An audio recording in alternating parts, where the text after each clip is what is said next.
ఉపాధ్యాయ గారికి అందరికీ నాకు నమస్కారం. మనం ప్రతి ఇంటికి 3 మొక్కల నుంచి మనకు కావాల్సిన ఇంటికి అవసరమైన మొక్కలు ముందుగా కొబ్బరి మునగ ఉంది, నిమ్మ ఉంది, జామ ఉంది.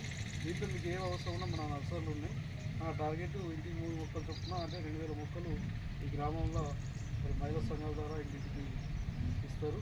కావున ఇది అందరూ ఉపయోగించుకొని మరి ప్రతి ఒక్కరు చెట్లు కాపాడాలని చెప్పేసి ఇవన్నీ గ్రామస్తులను కోరుకుంటున్నాం. మీకు దగ్గర ఫోటో